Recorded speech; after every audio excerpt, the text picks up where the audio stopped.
Hello friends, ಎಲ್ಲರೂ ಹೇಗಿದ್ದೀರಾ? So ಇವಾಗಂತೂ ಗ್ಯಾಸ್ ಪ್ರಾಬ್ಲಮ್ಮು ಸ್ವಲ್ಪ ಜಾಸ್ತಿನೇ ಆಗಿದೆ ಅಂತಲೇ ಹೇಳ್ಬೋದು. ಸೊ ನಾನು ಇಂಡಕ್ಷನ್ ಸ್ಟವ್ ಯೂಸ್ ಮಾಡೋದನ್ನು ಯಾವ ರೀತಿ ಯೂಸ್ ಮಾಡ್ತೀನಿ ಅಂತ ಹೇಳ್ಬಿಟ್ಟು ಒಂದು ವೀಡಿಯೋ ಮಾಡಿ ಹಾಕಿದ್ದೆ.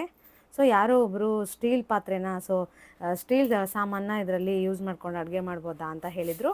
ಹೌದು, ಸ್ಟೀಲಲ್ಲೇ ಮಾಡ್ಬೋದು.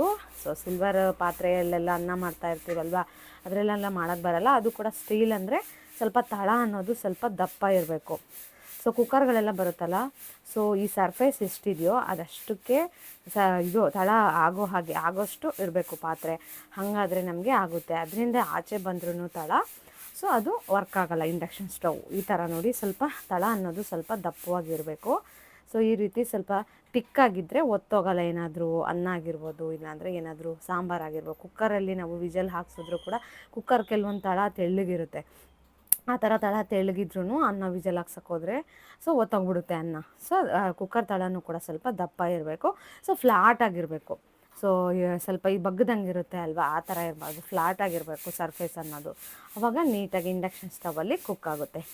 ಸೊ ನಾನಿವಾಗ ಒಂದು ಅಡುಗೆನ ನಿಮಗೆ ಮಾಡಿಬಿಟ್ಟು ತೋರಿಸ್ತೀನಿ. ಇದರಲ್ಲಿ ಈಗ ನಾನು ಸಿಂಪಲ್ಲಾಗಿ ಮೂಲಂಗಿ ಸಾರನ್ನ ಮಾಡ್ತಾಯಿದ್ದೀನಿ. 1-2 ಲೋಟ ಆಗೋಷ್ಟು, ಚಿಕ್ಕ ಲೋಟ ಆಗೋಷ್ಟು ಬೇಳೆನ ತೊಳೆದಿದ್ದೀನಿ. ಅದಕ್ಕೆ ಬೆಳ್ಳುಳ್ಳಿ, ಈರುಳ್ಳಿ, 1 ಈರುಳ್ಳಿ, 2 ಟೊಮ್ಯಾಟೊ, ಹಾಗೆಯೇ ಮೂಲಂಗಿ 2 ಸೇರಿಸಿ ಕಟ್ ಮಾಡಿ ಇದಕ್ಕೆ ಏನೇನು ಬೇಕೋ ಅದೆಲ್ಲನೂ ಕೂಡ ಹಾಕ್ಕೊಂಡು ಸೊ ನೀಟಾಗಿ ಇದಕ್ಕೆ ಒಂಚೂರು ಅರಿಶಿನ ಪುಡಿ ಹಾಕಿ, ಅದಾದಮೇಲೆ ಸ್ವಲ್ಪ 1-2 ಸ್ಪೂನ್ ಆಗೋಷ್ಟು ಖಾರದ ಪುಡಿ ಹಾಕಿ, ಅದಾದಮೇಲೆ ಸಾಂಬಾರು ಪುಡಿ 1-2 ಸ್ಪೂನ್ ಹಾಕಿ, ಧನಿಯಾ ಪೌಡ್ರ್ ಇದ್ದರೆ ಧನಿಯಾ ಪೌಡ್ರ್ 1 ಸ್ಪೂನ್ ಹಾಕಿ, ಹಾಗೇ ಕೊತ್ತಂಬರಿ ಸೊಪ್ಪಿದ್ರೆ ಕೊತ್ತಂಬರಿ ಸೊಪ್ಪು ಹಾಕಿ ಒಂಚೂರು ಎಣ್ಣೆ ಬಿಟ್ಬಿಟ್ಟು, ಸೊ ನೀರು ನಮ್ಗೆ ಸಾಂಬಾರು ಎಷ್ಟು ಬೇಕೋ ಅಷ್ಟು ನೀರು ಹಾಕಿ, ನೀರು ಸ್ವಲ್ಪ ಕಡಿಮೆನೇ ಹಾಕಿ, ಆಮೇಲೆ ಬೇಕಾದರೆ ವಿಜಲ್ ತೆಗೆದ್ಮೇಲೆ ನೀರು ಹಾಕಿ ಸ್ವಲ್ಪ ಸಾಂಬಾರು ಕುದಿಸ್ಕೊಂಡ್ರೆ ಆಯಿತು. ಸೊ ಯಾಕೆಂದರೆ ನೀರೆಲ್ಲ ಆಚೆ ಬಂದುಬಿಡುತ್ತಲ್ವ. ಸೊ ಇವಾಗ ಕುಕ್ಕರ್ ನೀಟಾಗಿ ಮುಚ್ಚಿಬಿಟ್ಟು ನಾವು ವಿಜಲ್ ಹಾಕಿ ಇದನ್ನು ಇವಾಗ ಇಂಡಕ್ಷನ್ ಸ್ಟವ್ ಮೇಲೆ ಇಟ್ಬಿಟ್ಟು ಸೊ ಇಲ್ಲಿ ಬಂದುಬಿಟ್ಟು ಬೆಳ್ಳುಳ್ಳಿ ಹಾಕ್ತಾಯಿದ್ದೀನಿ ಲಾಸ್ಟಲ್ಲಿ. ಸೊ ಇಂಡಕ್ಷನ್ ಸ್ಟವ್ ಮೇಲೆ ನೀಟಾಗಿ ಇಟ್ಬಿಟ್ಟು ಇವಾಗ ನಾವು ಟೆಂಪ್ರೇಚರ್ ಅನ್ನೋದು ಸೆಟ್ ಮಾಡೋಣ, ಎಷ್ಟಕ್ಕೆ ಇಡೋದು ಅಂತೇಳಿ. ಸೊ ಇಲ್ಲೆಲ್ಲ ನಿಮಗೆ ಆಪ್ಷನ್ಸ್ ಕೊಟ್ಟಿರ್ತಾರೆ ಅಲ್ವಾ, ಪ್ರೆಷರ್ ಕುಕ್ಕರು, ದೋಸೆ ತವಾ, ಚಪಾತಿ ಅಂತ ಹೇಳ್ಬಿಟ್ಟು. ಸೊ ಪ್ರೆಷರ್ ಕುಕ್ಕರ್ಗೆ ಈಗ ನಾನು ಇಡ್ಕೊತಾ ಇದ್ದೀನಿ. ಸೊ 1000 ಮ್ಯಾಕ್ಸಿಮಮ್ ಲಿಮಿಟ್, 1000ವರೆಗೂ ಟೆಂಪ್ರೇಚರ್ 1000ವರೆಗೂ ಇಡ್ಬೋದು. ಸೊ 1000 ಇಡೋದು ಬೇಡ, 800 ಇಡೋಣ ನಾವು. ಯಾಕೆ ಅಂದರೆ 1000 ಇಟ್ಬಿಟ್ರೆ ಹೀಟ್ ಜಾಸ್ತಿ ಆಗಿಬಿಡುತ್ತೆ. ಸೊ ಎಷ್ಟಿದೆ ಅಷ್ಟು ಇಡೋದು ಬೇಡ, ಸ್ವಲ್ಪ ಕಡಿಮೆ ಮಾಡಿಬಿಟ್ಟು ಇಡೋಣ. ಸೊ 800ಗೆ 1000 ಇದ್ದರೆ 800, 200 ಇದ್ದರೆ 150, ಆ ಥರ ಇಟ್ಕೊಳ್ಳಿ. ಫುಲ್ಲು ಟೆಂಪ್ರೇಚರ್ನ ಇಡೋಕ್ಕೆ ಹೋಗ್ಬಿಡಿ. ಸೊ ಇವಾಗ ನಾನು ಈ ಇಂಡಕ್ಷನ್ ಸ್ಟವ್ ಮೇಲೆ 4 ವಿಜಲ್ ಹಾಕ್ಸ್ಕೊಂಡಿದ್ದೀನಿ. ಸೊ ಬೇಗನೆ ಬಂದುಬಿಡುತ್ತೆ, ಗ್ಯಾಸ್ಗಿಂತ ಬೇಗನೆ ಬಂದುಬಿಡುತ್ತೆ ವಿಜಲ್ ಅನ್ನೋದು. ಸೊ ಇವಾಗ ಈ ರೀತಿ ಆಗಿದೆ ಸಾಂಬಾರು. ಇದಕ್ಕೆ ಇವಾಗ ನಾನು ಹುಣಸೆ ಹಣ್ಣನ್ನು ನೆನೆಯಿಟ್ಕೊಂಡಿದ್ದೆ.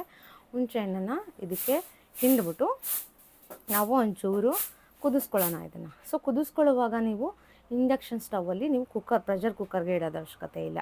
ಸೊ ಸಾಸ್ ಅಂತೇಳಿ ಇರುತ್ತೆ, ಅಂದರೆ ಕುದಿಯೋ ಟೆಂಪ್ರೇಚರ್ಗೆ ಎಷ್ಟು ಬೇಕು ಟೆಂಪ್ರೇಚರ್ 160 ಇಲ್ಲ 200ಅಲ್ಲಿ ಸಾಂಬಾರನ್ನ ಕುದಿಸಿದ್ರೆ ಸಾಕಾಗುತ್ತೆ. 1800ಅಲ್ಲಿ ಕುದಿಸೋ ಅವಶ್ಯಕತೆ ಇಲ್ಲ. ಸೊ ಒಗ್ಗರಣೆಗೆ ಬಂದುಬಿಟ್ಟು ನಾನು ಇನ್ನೊಂದು ಗ್ಯಾಸ್ ಇತ್ತು, ಆ ಗ್ಯಾಸಲ್ಲೇ ಮಾಡ್ತಾಯಿದ್ದೀನಿ. ಸೊ ಇಂಡಕ್ಷನ್ ಸ್ಟವಲ್ಲಿ ಗ್ಯಾಸಲ್ಲಿ ನಿಮಗೆ ಒಗ್ಗರಣೆ ಕೊಡಬೇಕು ಅಂದರೆ ಆವಾಗಲೇ ಚಿಕ್ಕದು ತೋರಿಸಿದೆ ಅಲ್ವಾ ಸ್ಟೀಲ್ ಪಾತ್ರೆ, ಅದರಲ್ಲಿ ಒಗ್ಗರಣೆ ಕೊಟ್ಬಿಟ್ಟು ಕೂಡ ಇದಕ್ಕೆ ಹಾಕ್ಕೋಬೋದು.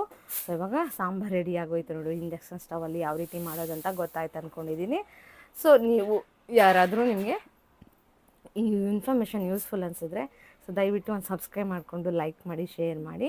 ಸೊ ಯಾರೋ ಒಬ್ಬರು ನನಗೆ ಕಮೆಂಟ್ ಮಾಡಿದರು ಸ್ಟೀಲ್ ಪಾತ್ರೆಯಲ್ಲಿ ಯಾವ ಥರ ಮಾಡೋದು ಅಂತ. ಸೊ ಮಾಡಿ ತೋರಿಸಿದ್ದೀನಿ. ಸೊ ಥ್ಯಾಂಕ್ ಯು ಎಲ್ಲರಿಗೂ.